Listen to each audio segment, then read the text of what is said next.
Everybody, and welcome to your next. I'm your host, Jerome, and we're out on the West Coast today. I got Brian Roeder with me today.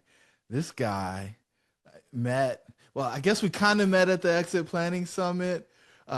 He saw me on the backside. He reached out on LinkedIn, and we've been clicking ever since. He's a man after my own heart. And I was like, man, you've had a phenomenal exit out here on the East Coast. I'm not sure why he's over there on the West Coast now. We'll talk about that a little bit more. But he did some pretty cool stuff in the wine industry. And he had what I would consider to be a bad exit. And it's something that we're working really hard to combat.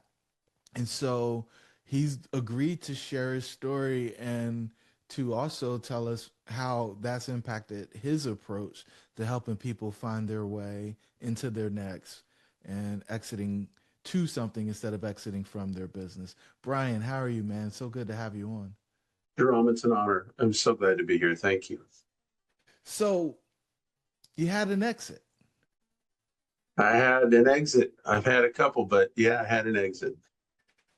So most people don't even know they could sell a business. The fact that you've sold multiple businesses and now you sell businesses for other people is something that is exciting for me because I think we can grab a lot of your wisdom and your journey. Let's talk about the exit that I guess had the biggest impact on your life. Can you tell us a little bit about how you got started in that business? Yeah, sure, man. 2006, 2005, I asked my then wife what her dream is. We're living in Arlington, Virginia. I have an apartment building that I purchased and renovated in DC, a small one, doing pretty well. She's doing government affairs consulting. She's like a worker drone, right? So I want to wake her up. I want to give her the chance to follow her dreams. And she says she wants to grow grapes and make wine. And I'm like, do you want me to do anything about that? And she says, sure, knock yourself out. So we started looking for land out in the Piedmont range, about an hour west of DC, right? And I met her at Georgetown. We were there getting degrees in international affairs, which I've never used, but I still have friends who became ambassadors, right? So I'm still like digging on the international stuff, but we're no, we don't want to do that. We got the degree. We're going to go do a winery. So sure enough, I'm like, okay, I've got my marching orders. I'm going to do this. So we find 70 acres. There's a house on it.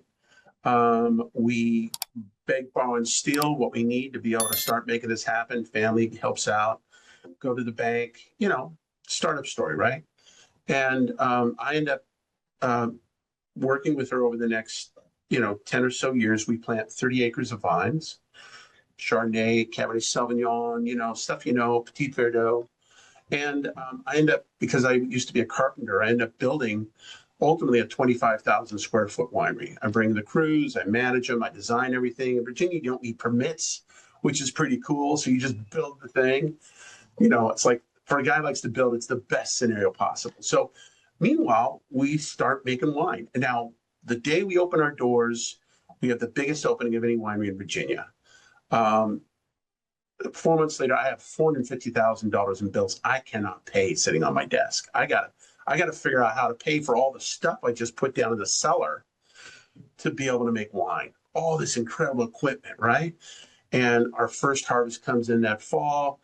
The very first time we're running the machine that presses off the wine, my wife and her co-winemaker break it.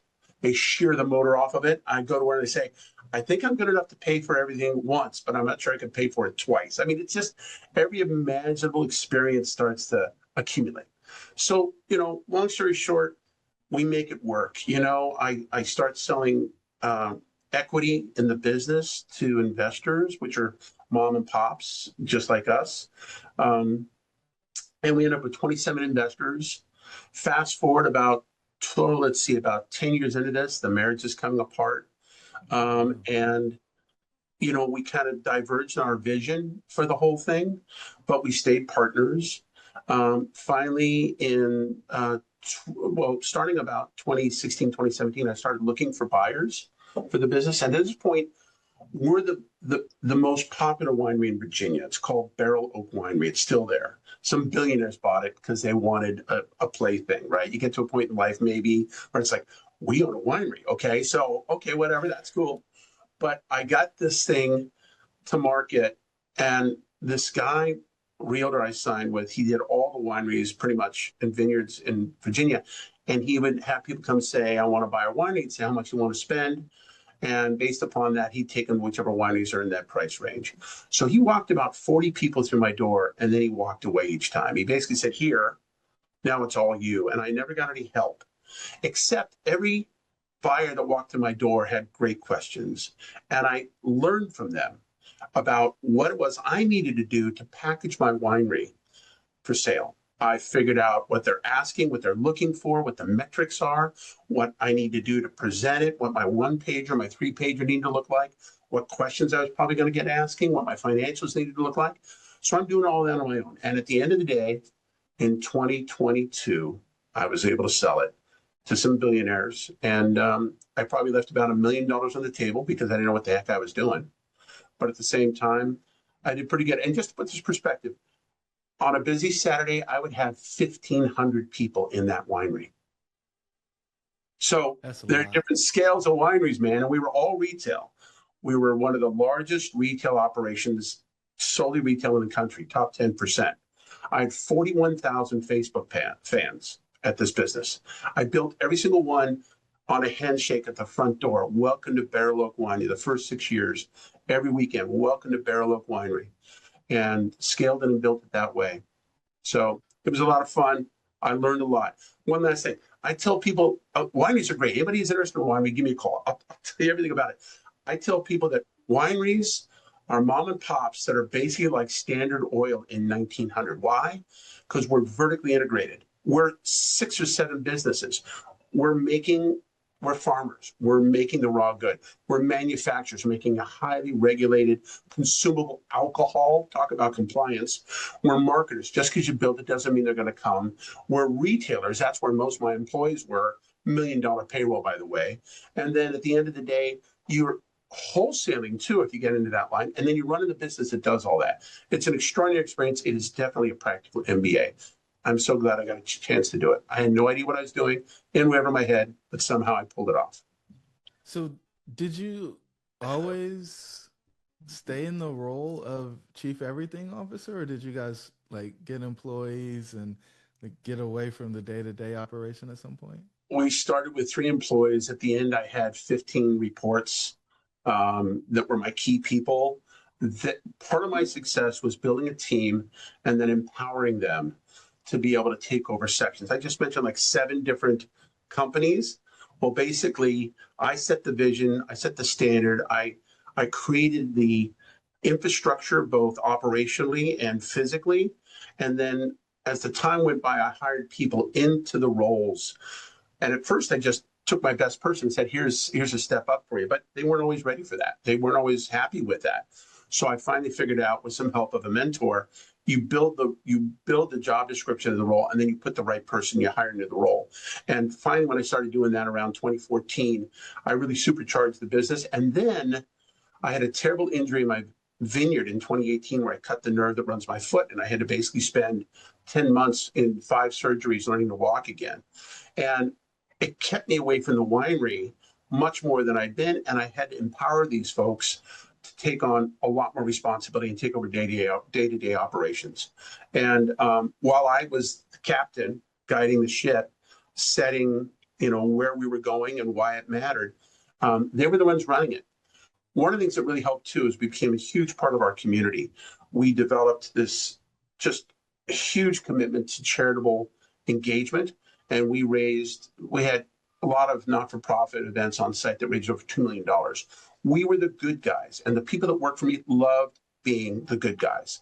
So we topped that at a little over $3 million in annual revenue. Not a huge number, but for a mom and pop, not bad. Making it work.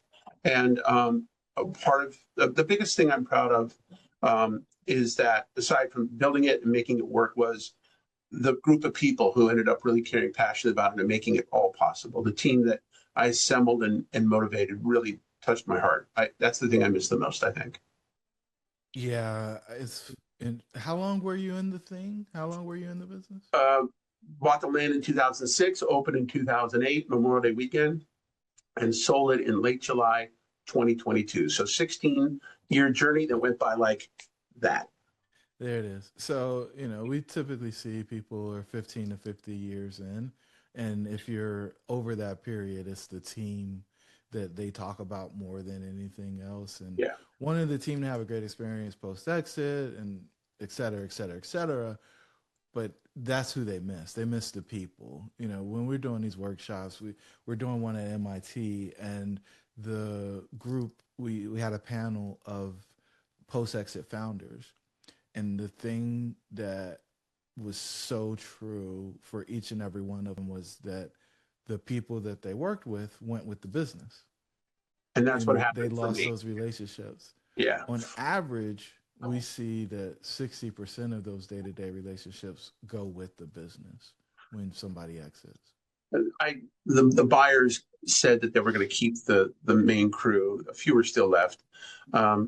But the great thing is we're all still friends. I talk to them every couple of months, all my top people. Our vineyard manager, right? I call him up and ask about the kids who are just growing like weeds, and his wife. They had a new one about 3 years ago. So I've been able to maintain those relationships, which is really important to me. Once you get close to someone, even if they're working for you, you don't want to lose that. I never told the people that I worked closely with that I loved them. I'm a guy who's, when I make a true friend, I tell them I love them. And Mm-hmm. one of the great things about no longer being their boss is I get to tell them how much I care about them. So they're great friends, great people.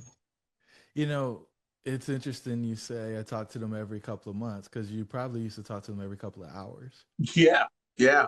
But they got their lives. They're busy, right? We all do. But that door stays open. I'm not going to close that door to anybody that I got to know and got close to in that business. It was a wonderful experience. Great ride. So did you started this thing as a passion project to help your wife. Did you decide to transact because the relationship was unraveling, or was there another reason to exit the company? Once it was clear that the marriage was coming apart, then nobody was a villain. We just moved in different directions. Communication broke down. Um, my parents were getting older. They're both in their mid 80s now. So this is what, 7, 8 years ago. I'm looking at it 10 years ago. I was looking at it going, I think I'd like to get back home. And besides, I'm a California boy, born and bred. I grew up on the Monterey Bay. There's very few places more beautiful. And while I really liked Virginia, it's a lovely place. And I really got connected to my community, very involved in economic development issues, chamber president, things like that. I just always felt like I wasn't truly in my own skin in Virginia. And so it was always there, the idea I need to get back to Monterey and the Monterey Bay Area and Santa Cruz. So here I am. And that was really kind of started to go through my thoughts starting around 2015 as the marriage was coming apart. So then it was just a matter of how do I do it? And what's it take to do it? And can I get enough money to make it work? And in the end, almost 7 years later, it finally happened. Yeah, so I asked the question because we find that like 75% of business owners exit not because it was their retirement plan, but because something happened, death, Right. divorce, The five disease, P's. Yes. Yeah. disability, or burnout. Yeah. And you help illustrate that situation of the best laid intentions Yeah. can put you in a situation where you're doing something different than what you thought you would be doing. Yes. And I think it's important for the people out there to know, like, hey, you can start something with somebody. That doesn't mean that the end result is we'll be doing it forever and ever and ever again. Right. You never know. We don't have a crystal ball. Although when I had the winery, I always talked about the crystal ball because we had to figure out, on top of everything else, how much wine we needed 3 to 4 years in the future when we were figuring out, how many grapes to get to make wine. It was really extraordinary. And I called that the crystal ball. Every December after we got the harvest all put to bed and the grapes are all sleeping in the juice is sleeping in the barrels and fermenting, I would be, okay, let's get out the crystal ball and figure out what we need in the way of grapes for next spring, fall, and then for wines that might not be released for 3 or 4 years later. So that's the only crystal ball I know. But yeah, there's no crystal ball for a business, whether or not everything you built is something that's going to continue the way you designed it. So, what you described with the relationship exit as well as the business exit, we call it a double exit. We heard it multiple times at Exit Planning Summit. I had one, you had one, the lady that won Exit Planner of the Year had one. And people don't realize how common that experience is for business owners. And I think the point here is just like be really mindful of what the collateral damage can be from a business exit. It's Um, incredible. I mean, in our case, our house is on the property, right? So everything we are is tied up. And I ended up with two houses on 170 acres, right? But that's where it is. And so if the marriage comes apart, you're dealing with the emotional aspect. We're both partners in the business. We're dealing with that. I kept reminding my wife that if we screwed this up, we were going to get sued for 10 years because we had 27 investors, right? And the whole idea was that this was built around the idea of living the dream, which was her and I. And every week I sent out an email to tell my 14,000 constant contact connections about living the dream. And now the dream's come apart. So, how we navigated that in a way that didn't lead to lawsuits, that didn't lead to the complete loss of the business, was really challenging. And meanwhile, there was the emotional aspect as the marriage came apart. So, it was a really, I just had no idea what I was getting into. And no idea what I was getting into. And trying to get out of it was a real challenge. But, it worked out. It really did. No lawsuits, 27 happy investors paid off, a little bit of money left over, bought out the ex wife, somehow made it work. That's what you got to do. You make it work. you make it work. So, if you be willing to, like, can we talk about the day after the wire hit? Because if investors are happy, that means you made How money. about the minute after the wire hit, man?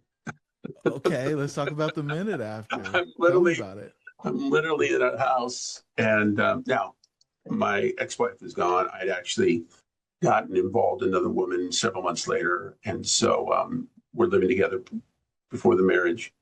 But we'd had a son. I've got an 8-year-old son, my one and only. So she's downstairs. Our son at that time, I think, was 4. I think he's playing in the house somewhere. I had this upstairs office with this balcony that came out, connected to the bedrooms. And I walked out and I was weeping. And I looked at her sitting down in the living room and I said, I actually have a physical sensation. I said, it just happened. It was all digital. It just happened. It's done. And I need you to know that there is a lifting sensation in my body. Like there's a giant vacuum above me that's lifting me up because this load has been removed from my shoulders.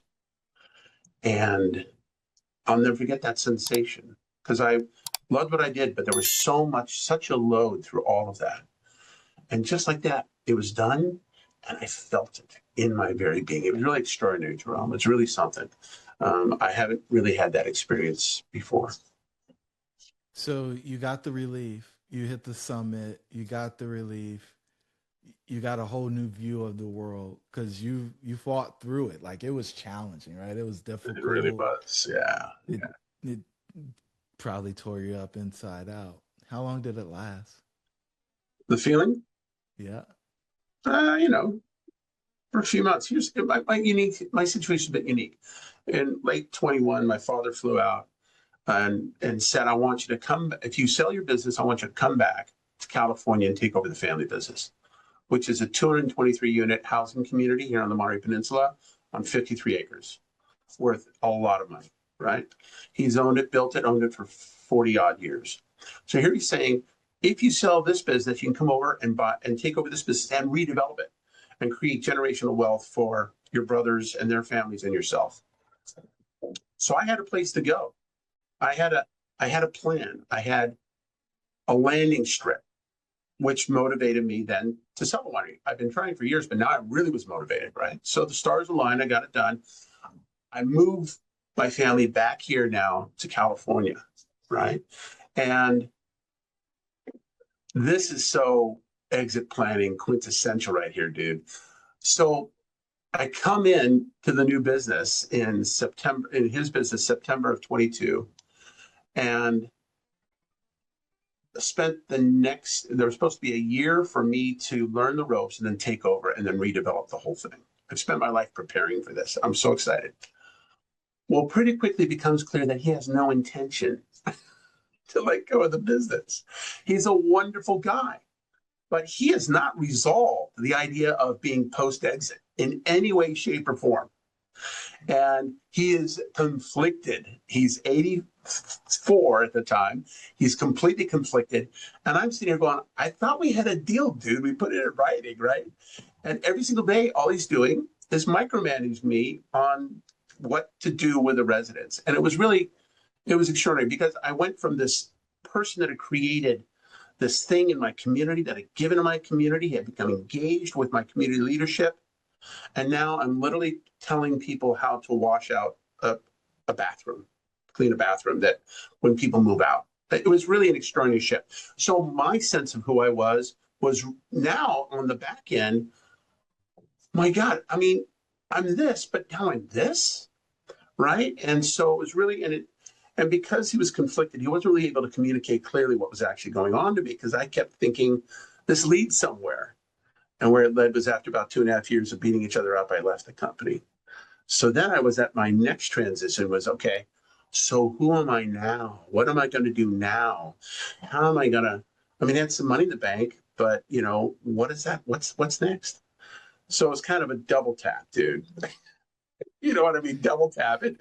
The punch came twice, but you get through it.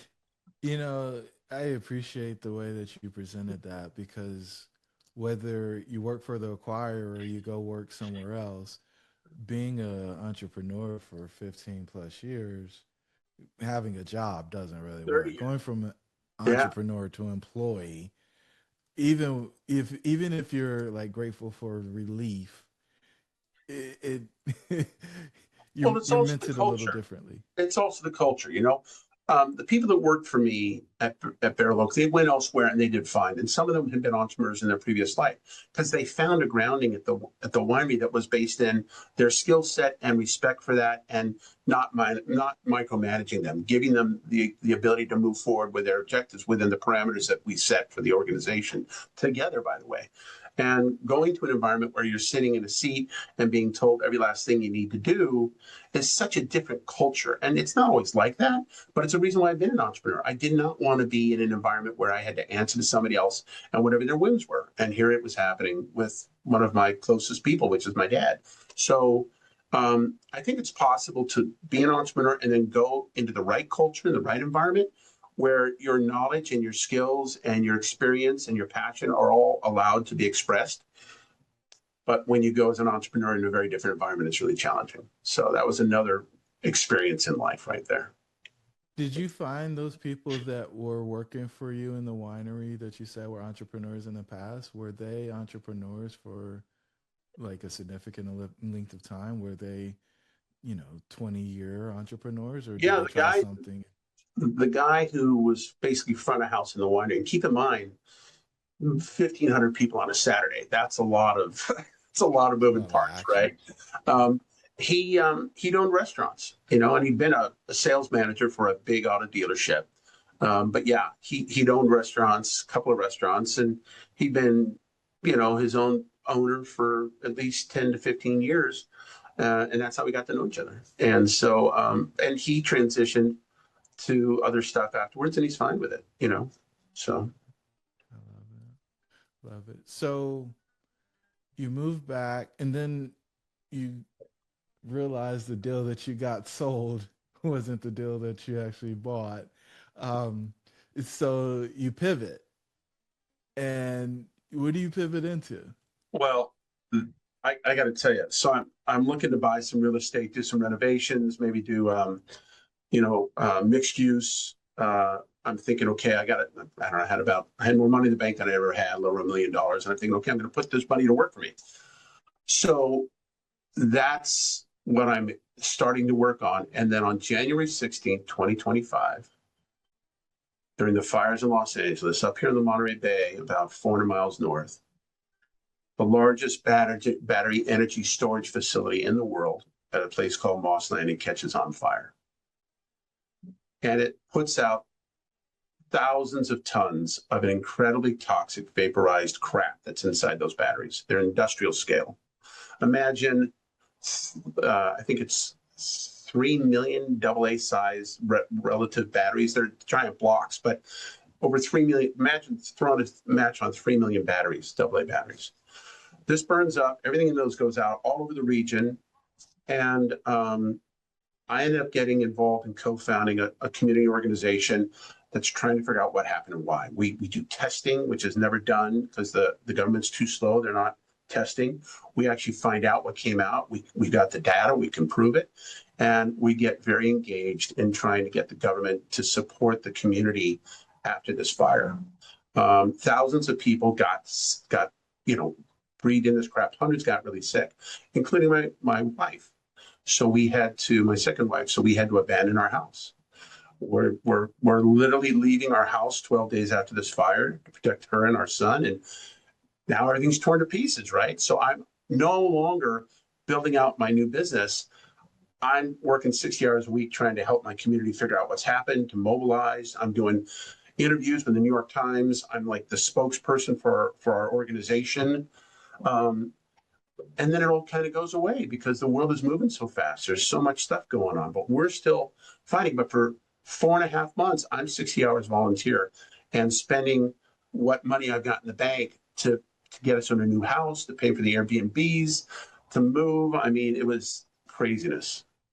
So finally, in August of last year, my wife says, you really probably should try and find something to do to pay the bills rather than just spending the money we have in the bank. And that led me to business brokerage and helping people by helping them to not make the mistakes I made in selling their business. And I found the Exit Planning Institute as I was doing my research. And the idea of getting a certified exit planning advisor certificate made sense to me because it gave me what I call a referential framework to all the stuff I'd learned packaging my business to sell. And so I did both those late last year, and that is finally then what has become the basis for the two businesses I now have, which is opening up a Transworld office here on the Monterey Peninsula and starting up consultancy focused upon the exit planning approach to helping people position their businesses for increased value and eventual sale. And that's what I do now.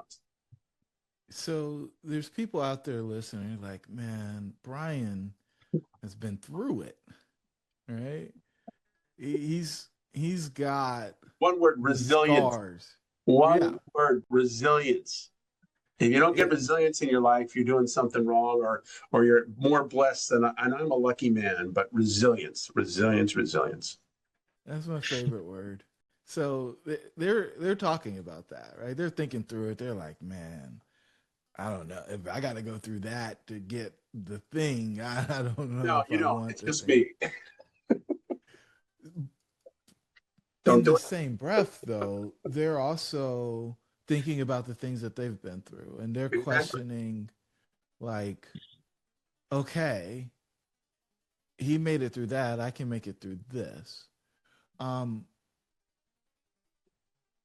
for the founder that has potentially lost faith in people being interested in them as a person and they really just see people using them for what they can do for them, what do you say to them about this whole space of exiting and hiring the right people to make sure that their exit experience is one that is enjoyable Right. versus what you've been through? Well, on my website for my business, Be Oak Partners, right at the top, it says we lead with a heart. You know, I've I've met a lot of people in my life. I was in hospitality years ago, even before the winery. Owned a couple restaurants in the 80s. I'd like to believe that in the course of my life, I've got a bit of a better idea of who's real and who's not. And by that, what I mean is, who is it that's operating from a place of integrity? And you kind of feel that, right? I mean, you talk to someone and I think you'd start as time goes by, especially, and I'm talking now to people who have businesses because we've probably been in it for several years, right?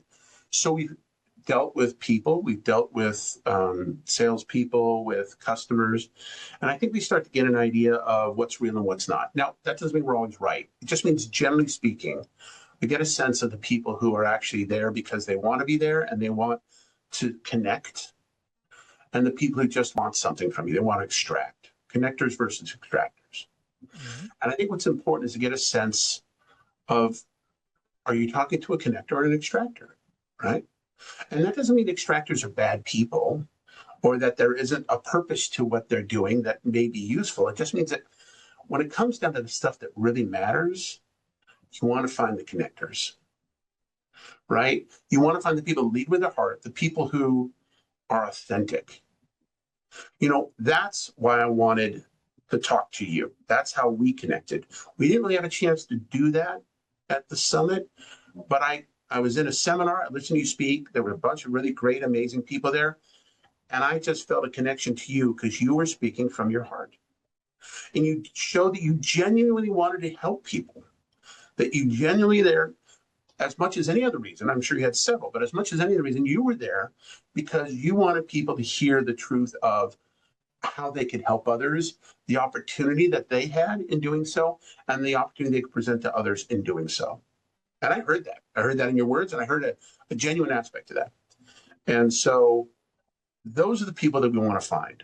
Those are the people that we want to connect with and to build those relationships with that get us through when things are tough. And often I think when we're young, it starts with our friends. And as we get older, it moves to the people that we have business connections with. And then we choose to connect on a deeper level as time goes by.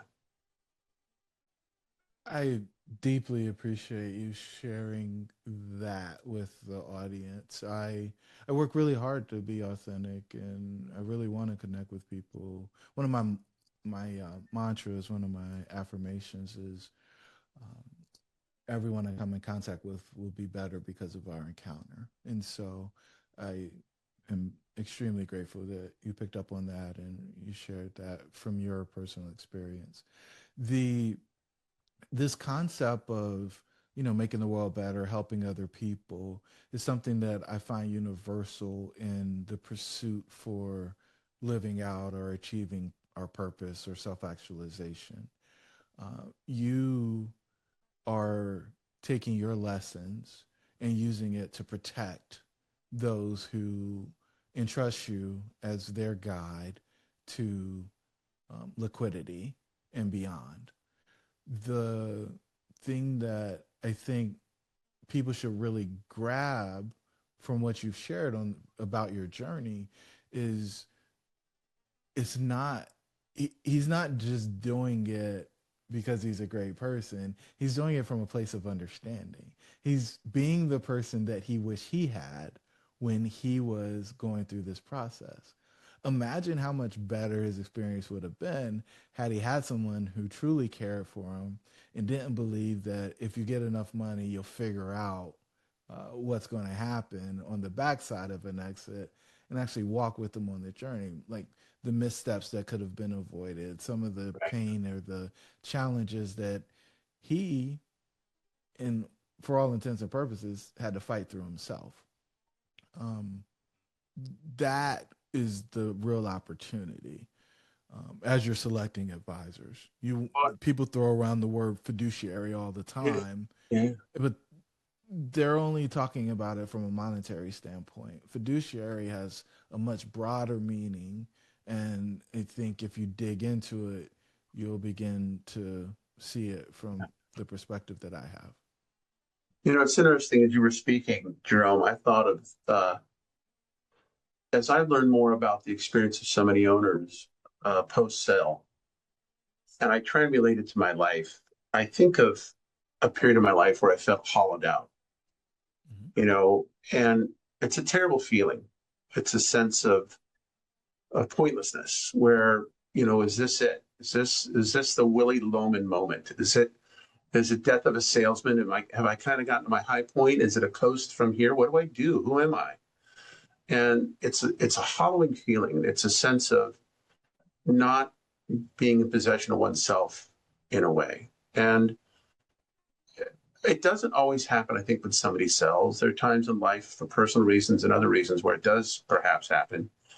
That's the fire. That's the place where you really have to be able to come through it and find your way through it without giving into it or giving up, on your dreams.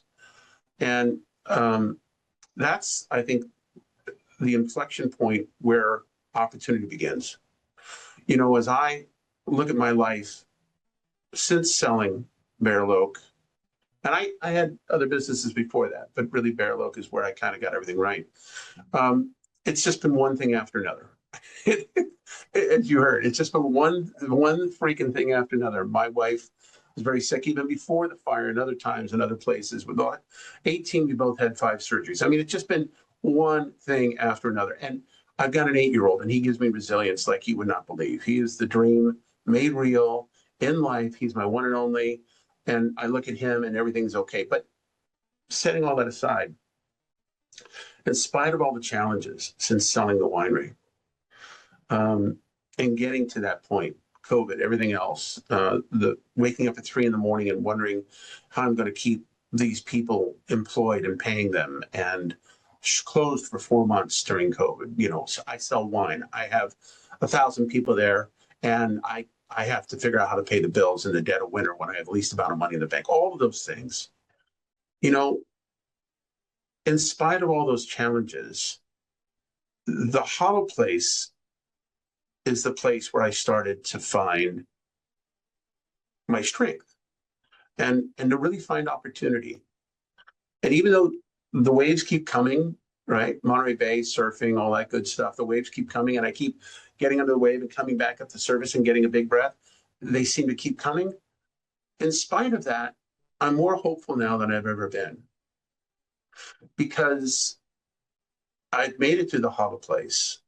And I've come out the backside, and no matter how challenging things are, I know what my purpose is, which is to help other people and to help them to learn from my mistakes and to live the life they want to live. And that's what I love about exit planning isn't so much preparing. Yes, that's important for what comes before the sale to make the sale happen, but it's what comes afterwards. Because it doesn't have to be the Willie Loman moment. It doesn't have to be the sense that maybe that was the best it'll ever be. And getting to a place where you can think about that and realize that you have a choice, and the choice is to be alive with the time you have left, rather than looking back and saying, that was it, that was me, and it'll never be like that again. That's not the way it needs to be. Yeah. So what you call the hollow moment, we call the founder's exit paradox. And that question of, is this it? Am I just out the pasture? Is the place where many people um, question everything. Everything. What was it all for? Yeah. Um, in your experience, it was delayed a little bit because so many things came up, but you still got there. And what's cool is you oriented yourself, right? You found the people and the problem that give you the access to fulfill your purpose. And Yeah. that's the magic of it all. And so I'm really excited about the people that you're going to help in your practice. And I believe that when you create a container like you're creating, that you're destined to be successful because you've got the right intention, right? And I do believe there is a right and a wrong intention in this space of exit planning. We always have a choice, Jerome, to do what's right or to do what's just for us. And for me, it's about definition. How do you define doing what's right, doing the right thing? We all have our own definition of it when it's all said and done, because all the details tweak it in our own way. But the idea that doing it to help others gives purpose in life, and gives resilience, the very thing we've been talking about, because it's not just about you. That I think that's important. That's important. And that's where the dialogue begins that creates the connections that create opportunity for whoever's in that dialogue. When I had the winery, I keep coming back. When I had the winery, I'd have people come in and talk to me and they'd say, I love it here. I would love to pour wine, but I don't know anything about wine. And I'd say, let me ask you a question. Do you like people? Yes. Do you like talking to people? Yes. Okay. So here's what I want you to do. I'm going to hire you. I want you to do just a couple of things for you. First off, when somebody comes in, greet them. Secondly, ask them, have they ever been here before? And ask them where they're from. I said, you just do that and everything will be fine. And they'd say, well, what about wine? I don't know anything about wine. I'd say, don't worry about it. The person next to you knows about wine. What I want you to do is create the connection. I want you to create a dialogue because when we talk to each other, we discover a lot of connections that we didn't even know existed. I had a young gal that worked for me. She started talking to the customers across the bar. Within 15 minutes, they realized they had the same great grandparents and they'd never met before. There's so many connections between us, Jerome, that all we have to do is talk to people and we discover them. And it's extraordinary. You know, the whole 6 degrees of separation, dude, it's like 3 degrees. It's 2 degrees, but it takes us talking to each other. And that's where we learn about the heart and the connection and the way that we can help each other. So that's the grounding for all of this. And if you're not in it for that, what's the point? You know, because life's about a lot more than money. Well, I think the people who are in it for the money do it because they're confused about what money actually is. Like they think it's more than just a tool. They think it's more than That's just an cool. amplification All it is, tool. yeah. And if you haven't had it, it's easy to fall into that illusion.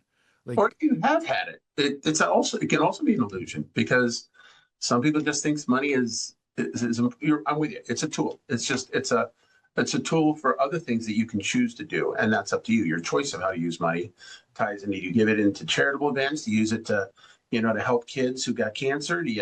What do you do with your money, right? And that's the choice. that's the choice. So, yeah, Brian, this has been we've covered a ton of ground today. I think it's been an amazing episode. Um, I love your heart. I love the spirit of the spirit with which you're engaging and interacting with people in the marketplace. What's the one thing you want the listeners to take away from this episode? Oh boy, we've talked about a lot of stuff already that I'd like them to take away from the episode. First off, I want them to take away that what you're doing matters. You're you have a platform and you're using it to both help me introduce myself and my values to people I don't even know. And you're using it to help them understand people, ideas, resources, um, in the marketplace as they're doing their own search for what they're going to do perhaps in life or in business in exiting. We don't know, right? But you have people that watch your podcast. You put a lot of time and effort into creating this resource for others, and I hope they take away that this is a valuable thing that they want to share with other people. Because while I'm new to this, I'm new to talking to you, I'm going to be checking out other episodes of your podcast. I get the feeling that you're trying to generally find answers for people, and I hope that they get that from following your podcast, that they get answers, they get insights, they get wisdom from the people you're interviewing. And you've somehow managed to create a venue where obviously people are doing that and getting something from it. So kudos to you. And I hope that they take that away and they share that with other people because we all need as many insights as we can get. I'm not a big book reader. I want to, but I read the New York Times almost cover to cover every day. I want to read books instead. It's a habit I broke a long time ago. I'm trying to get back into it. But something like this is another way for people to get insights, engagements, um, and that's important. So thank you for doing that. And that's actually everything else I've said was my sharing me. I want to share you and what it is you're doing and hope people recognize that. So thank you. My pleasure, man. My pleasure. Um, Guys, this episode is one that I think you're going to have to listen to multiple times. Brian gave you so many nuggets, through his storytelling. And while I didn't do a great job of pulling out each lesson, I think there's a real opportunity for you to do a little bit of work and dig into the stories and see what those stories that he shared about his experience mean for you in your life. There's a couple of ways that we can get smarter. We can do it through our own experiences, or we can learn from the experiences of others. My hope for you is that you will take heed to his advice. One, um, exit planning isn't something that you do when you think you're getting ready to sell your business. You might have one of those 4Ds and a B pop up that derails your plan for your business. And so a business that you may expect to do for 50 years may only be done for 15 or 16 years. The second thing I would say is when you're going through your exit planning, that you want to pick somebody who actually cares about you. And so if they only care about your EBITDA, your head count, your customer concentration, and they're not asking any questions about you, they're probably not the right advisor for you because there's a whole lot of life on the backside of an exit. And I think the third thing I would say is make sure that you are being opportunistic when it comes to the way you invest your time. The people that you're spending your time with, the problems that you're solving in your business, those things are going to give you the biggest returns. And they might not always be financial. And so the opportunity to make a investment intentionally is something that I think escapes a whole lot of people because they just spend all their time in the fear is now, the urgency. Mhm. And if you're a little more strategic, I think you can avoid a lot of the missteps and a lot of the misses and the inefficiencies that we see when people are moving through their entrepreneurial journey. Brian, I know that um, things are new, but if people want to get in contact with you, what's the best way for them to do that? Thanks, Jerome. I appreciate you asking. Yeah. So look, Brian, Brian, at boak.com. I love bees. I love oak trees. So Brian at boak.com. My website is boak.com. And you'll reach me. And I'd love to talk to you and find out what your story is. Whenever I'm talking to a prospective client, it just starts with a conversation about what they're trying to do, how they got there, what their goals are, what their hopes are. It doesn't start with numbers. It doesn't start with financials. It starts with a conversation and it's a dialogue. Like when I had the winery, it's a dialogue. So if anybody wants to reach out to me and tell me their story, just like people tell you their story, Jerome, and you've asked me about mine today, I'm always available. I I sell businesses in California. I'm only licensed in California, but I coach and consult anywhere people need to talk. So people can reach out to me from anywhere where they're hearing this podcast. I'd be happy to talk to you, and I'll take the time to do it. So thanks for the opportunity, Jerome. I really appreciate it. I really do. Brian, my pleasure. To our listeners, your dreams should be real. We'll catch you on the next episode.